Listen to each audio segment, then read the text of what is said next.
I had always heard that men never grow old, but I never truly believed it until I married one. My husband was 60 years old.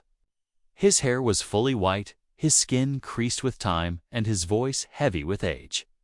And yet, on our wedding night, when he entered the room with unwavering strength, my illusions about age shattered completely.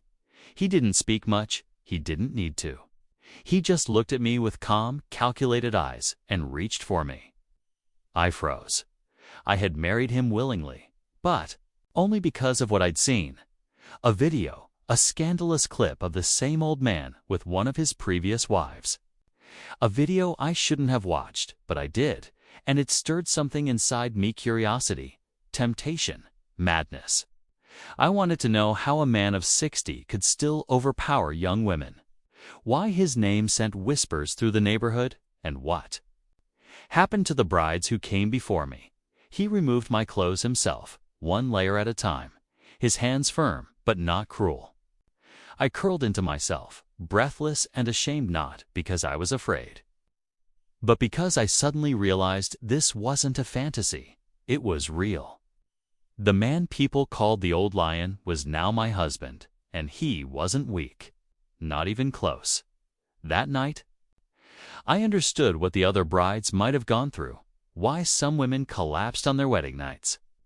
His power was terrifying. He didn't stop, and at some point, I blacked out. When I opened my eyes the next morning, I felt as if I'd returned from war. But my story didn't start there. It started with someone else, my sister. She was the one who first entered that house. She worked as a maid in his mansion. She was beautiful, smart, and kind, and he had proposed to her before he ever saw me. She laughed it off at first. After all, what young girl would willingly marry a 60-year-old man with a cursed reputation? But then he made an offer she couldn't resist: the mansion, his wealth, a future free from struggle. All of it would be hers if she said yes, and she did. I was horrified. She was supposed to be the responsible one, the smart one. But she was also tired of poverty, tired of renting rooms and scrubbing floors. She told us this was her chance, that this marriage would change all our lives. But it didn't end at hers. She died on her wedding night, the same way all his wives had. And that's when my story truly began. I wasn't just grieving my sister. I was drowning in questions. I had to know what really happened inside that house. And for that, I went back not just as her sister, but as the next bride in line. My sister's decision wasn't made overnight. It was years of hardship, poverty, and sacrifice that pushed her into the arms of a man we didn't understand. She was the eldest in our family. After our father passed away, she became the sole provider.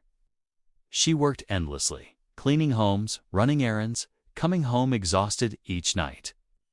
Her hands were always cracked from cleaning chemicals, her feet swollen from standing all day. Yet, she never complained. When she got the job at the mansion, things started to change. The pay was better, and the work, while heavy, came with respect. The man she worked for, this wealthy old man, treated her kindly. He never spoke harshly, never touched her inappropriately, and after some months, he proposed. She told us about it one evening, returning home glowing with excitement. He asked me to marry him, she said, as she dropped her bag on the floor. Our mother looked up in shock. I stood still, waiting to hear if she was joking.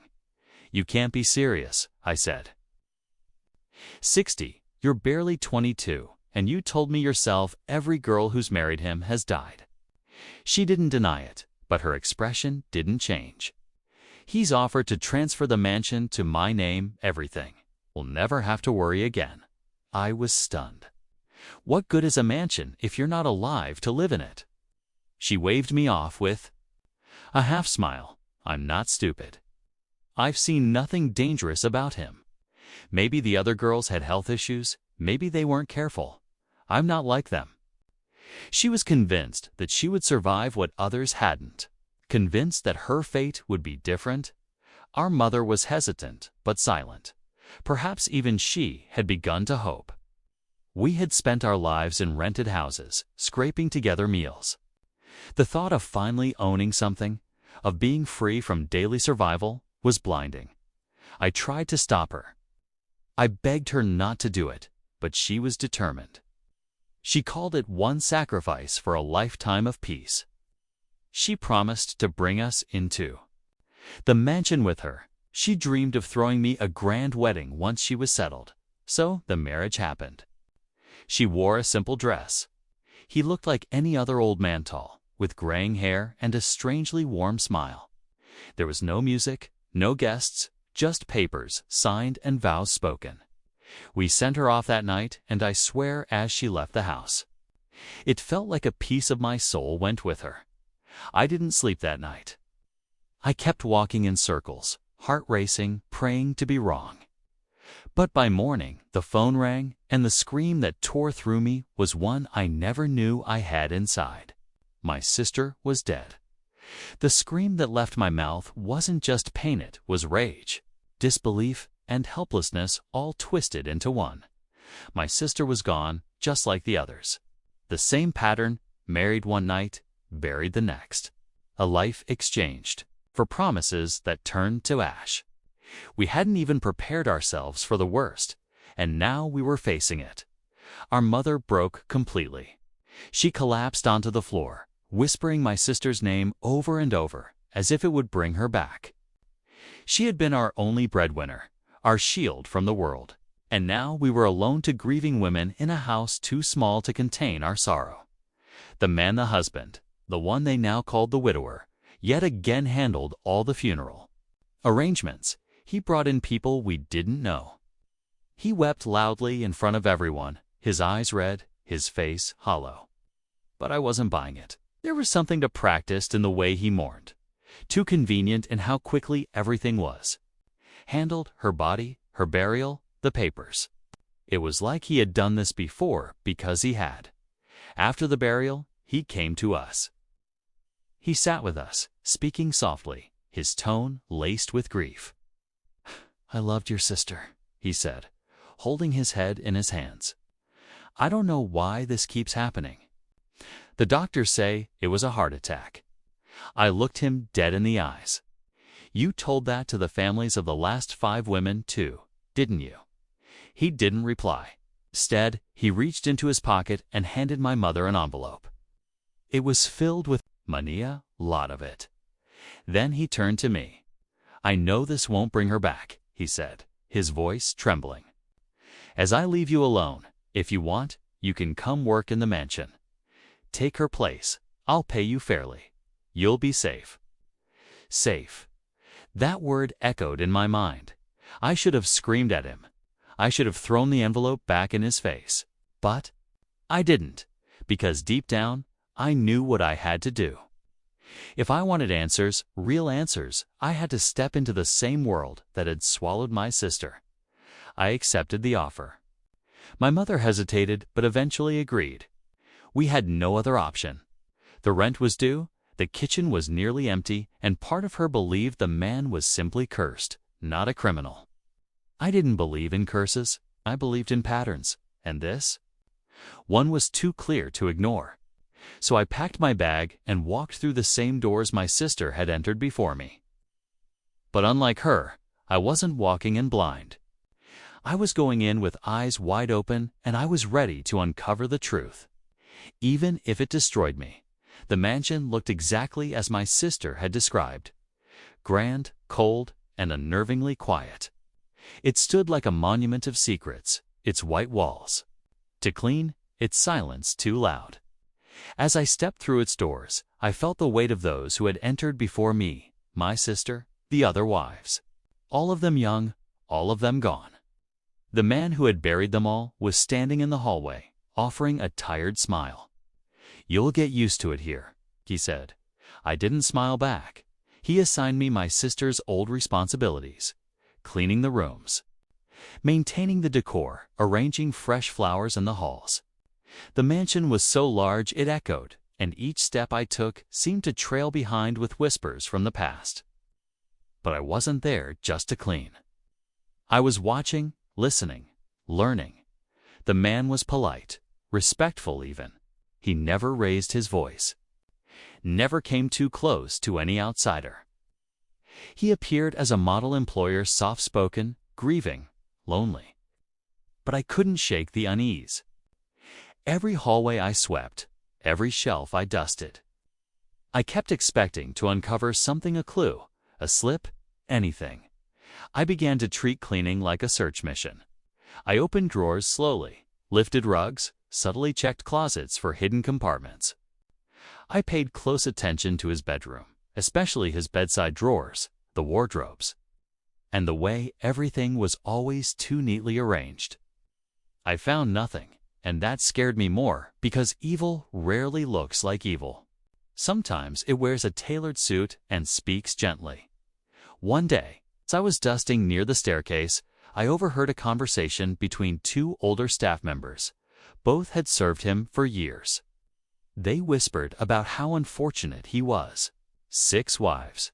One said, shaking his head, all gone before their time. He's cursed, I tell you, not evil, just cursed. The other nodded solemnly. He treats everyone well, never harmed a soul, aita. But there's darkness following him. Maybe someone did black magic on him. It made me wonder, was everyone so blinded by his wealth and composure that they truly believed these were just coincidences? I didn't. There were too many deaths, too many patterns, and one single connection.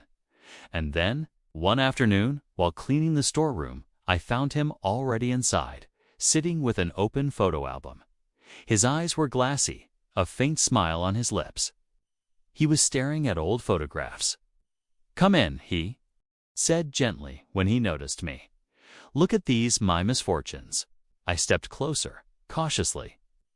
Inside the album were photos of all his previous wives, young, glowing, full of life. All gone now. The final image took my breath away.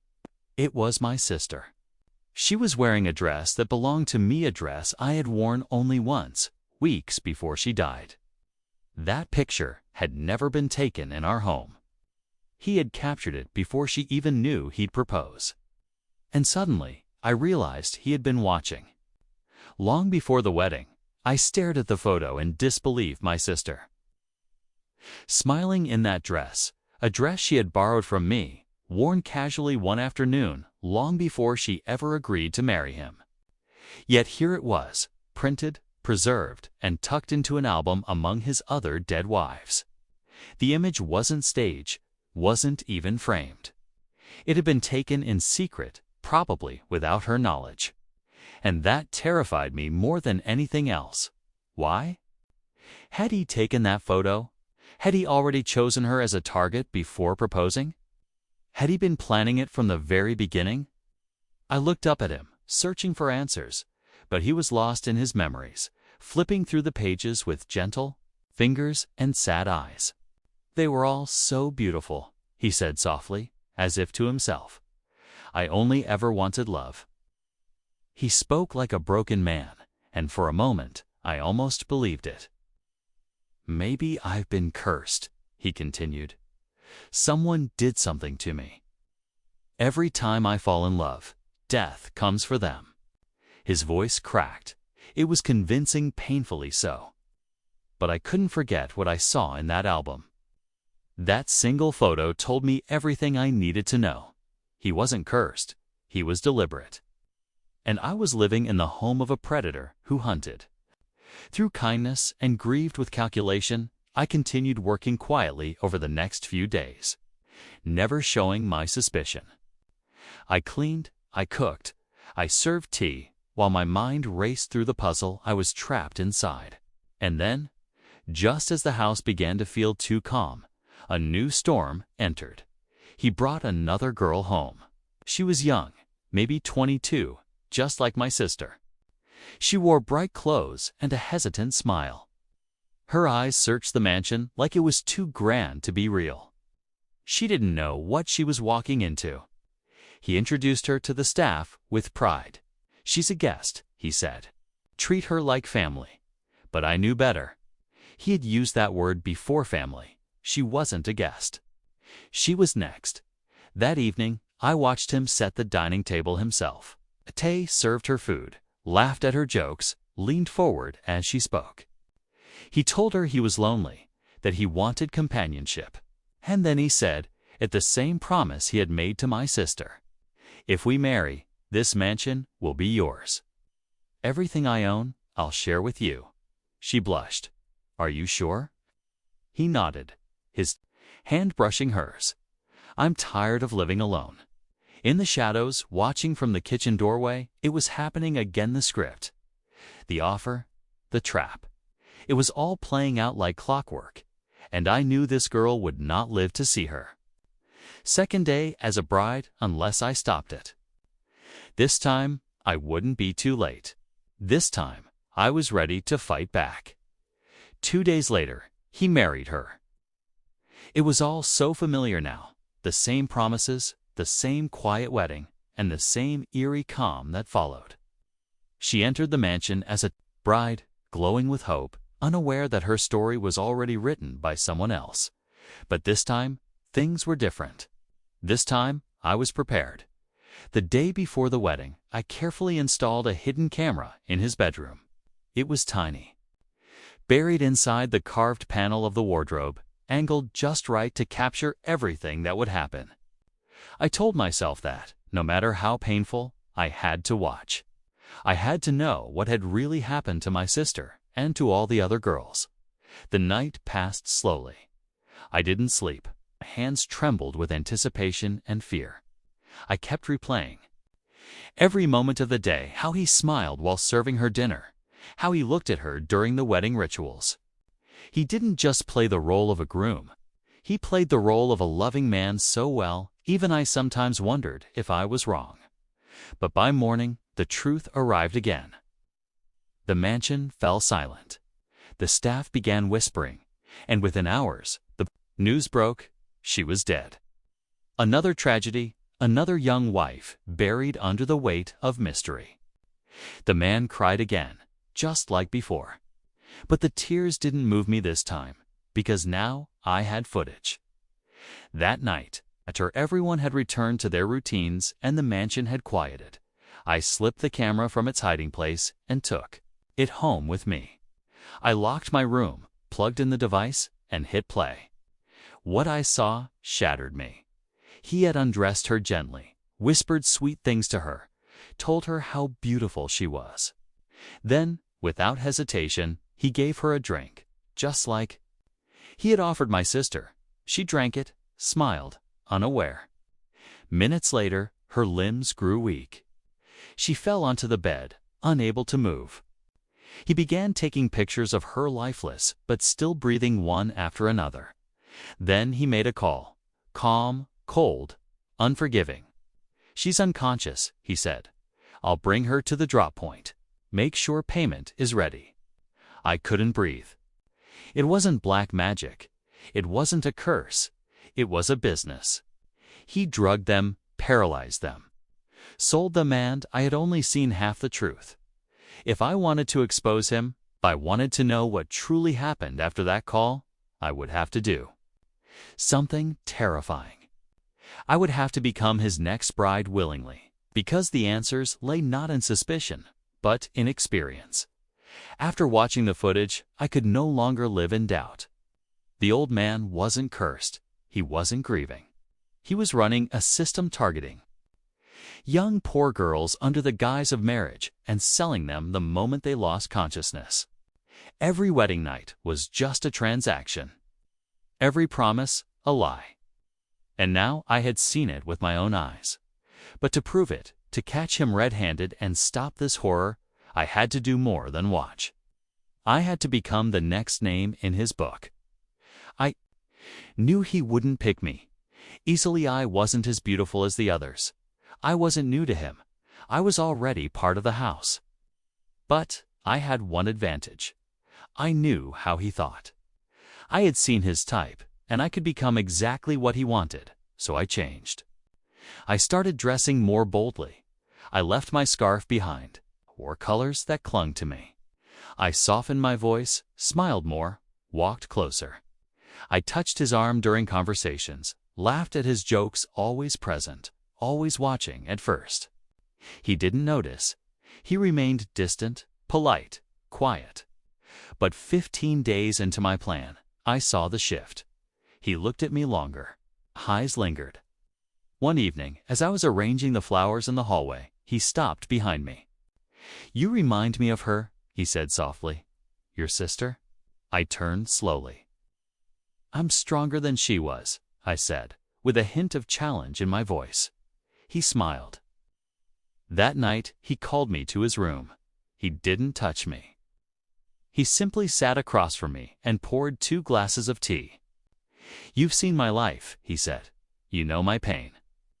I don't want to be alone anymore. I could be with any woman, even without marriage, but I don't believe in sin.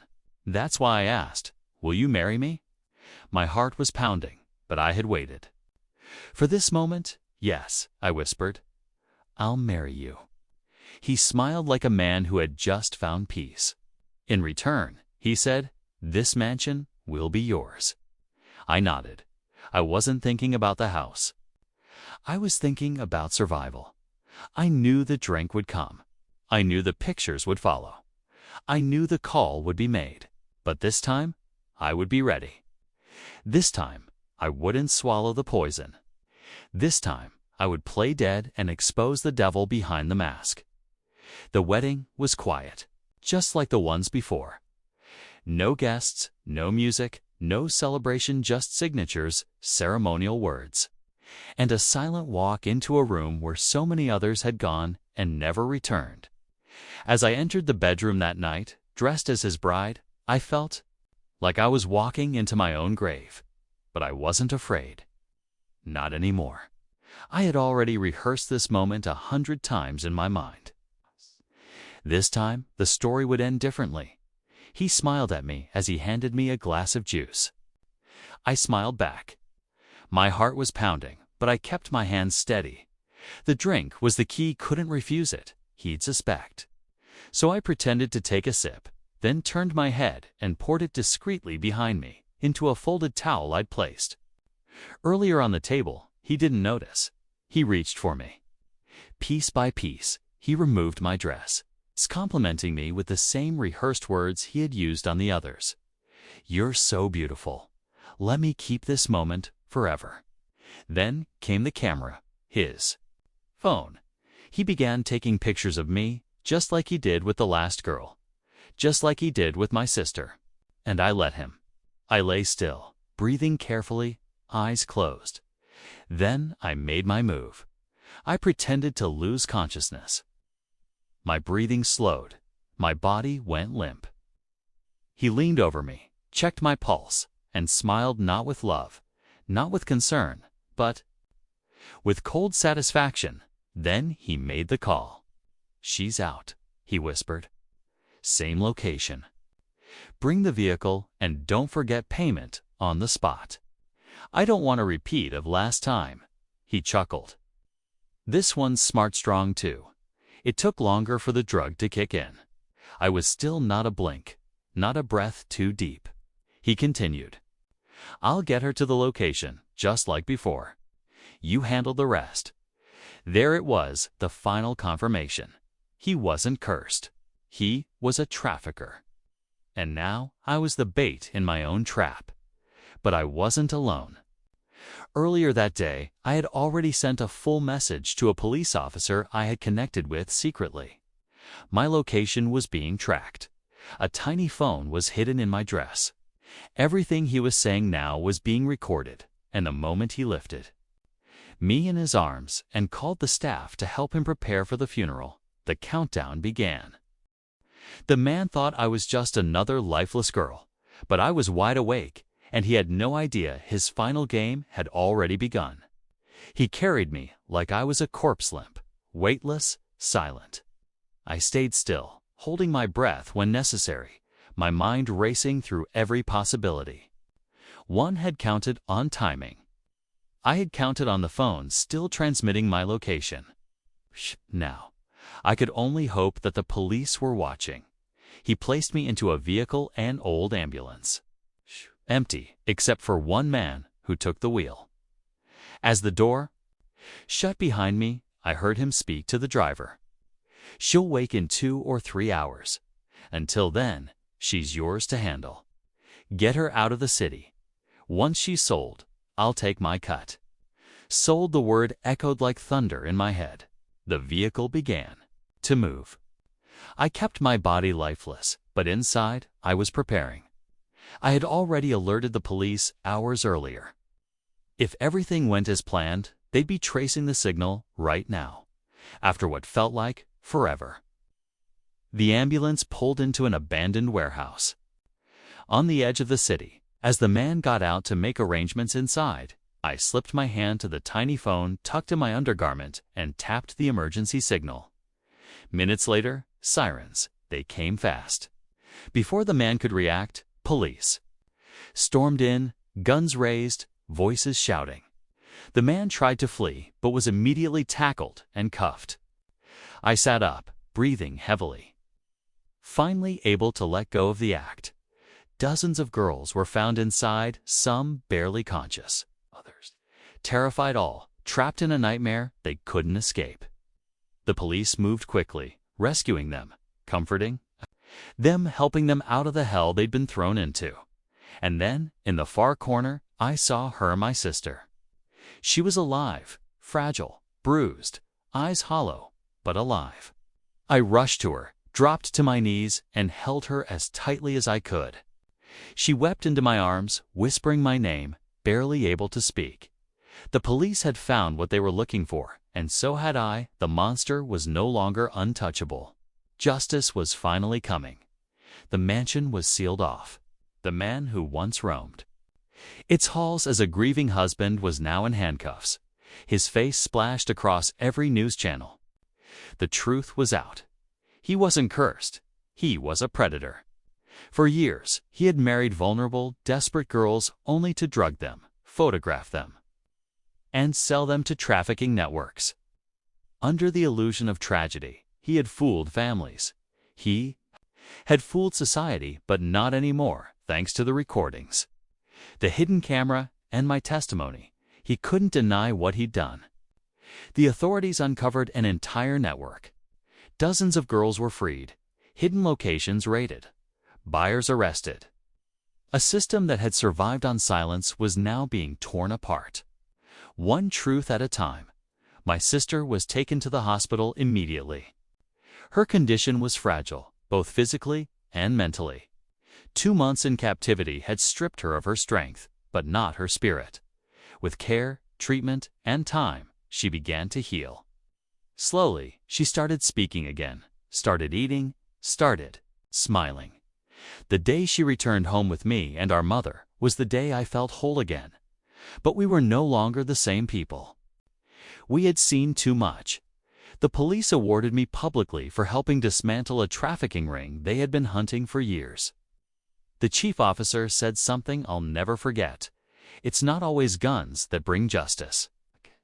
Sometimes it's the courage to walk into darkness with your eyes open." I never took a reward. I didn't want one. My reward was that my sister was alive. She had tried to change our lives with one decision, but it cost her everything. Now we live in a quiet house, not big, not fancy, but safe. She writes poems now. I teach girls in the community about red flags, about safety, about never letting poverty force them into silence, because monsters wear many faces, sometimes even the kindest. And if you stay silent, they win. But we didn't. We spoke. We survived. And we ended it.